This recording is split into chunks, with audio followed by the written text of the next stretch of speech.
নমস্কাৰ time for Assam নামৰ চেনেলটোৰ জৰিয়তে মই আশিক আপোনালোকক পুনৰবাৰ স্বাগতম জনাইছো।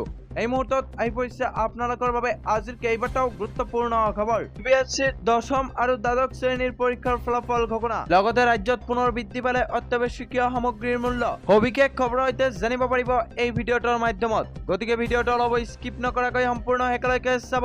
আৰু যদি চেনেলটোত নতুনকৈ আহিছে তেন্তে চেনেলটো ছাবস্ক্ৰাইব কৰাৰ লগতে ভিডিঅ'টোত এটা লাইক আৰু এটা শ্বেয়াৰ কৰি দিব।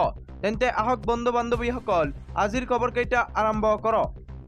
আজিৰ প্ৰথমটো গুৰুত্বপূৰ্ণ খবৰ, বজাৰত হঠাতে লাগিছে মূল্য বৃদ্ধিৰ জুই। হয় বন্ধু বান্ধৱীসকল, বজাৰত হঠাতে লাগিছে এইবাৰ মূল্য বৃদ্ধিৰ জুই।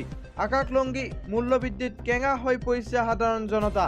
বজাৰলৈ যাবলৈ হলে এতিয়াৰে পৰা 100 বাৰ ভাবিব লাগিব আপুনি। পকেটত 1000 টকা নিলেও ভৰাই আনিব নোৱাৰিব মোনা। বজাৰ কৰিবলৈ গৈ মূৰে কপালতে হাত দিবলগীয়া অৱস্থা। পালে প্ৰায় প্ৰতিবিধ অত্যাৱশ্যকীয় সামগ্ৰীৰ দাম, চাউল দাইল শাক পাচলিকে ধৰি সকলো সামগ্ৰীৰ দাম বৃদ্ধি। প্ৰতি কেজি চাউল দাইলত দাম বৃদ্ধি পালে 10 টকাকৈ। অভাৱনীয় হাৰত বৃদ্ধি পালে শাক পাচলিৰ মূল্য।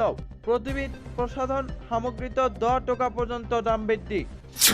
লগতে আজিৰ পৰৱৰ্তী খবৰ, CBSEৰ দশম শ্ৰেণীৰ পৰীক্ষাৰ ফলাফল ঘোষণা।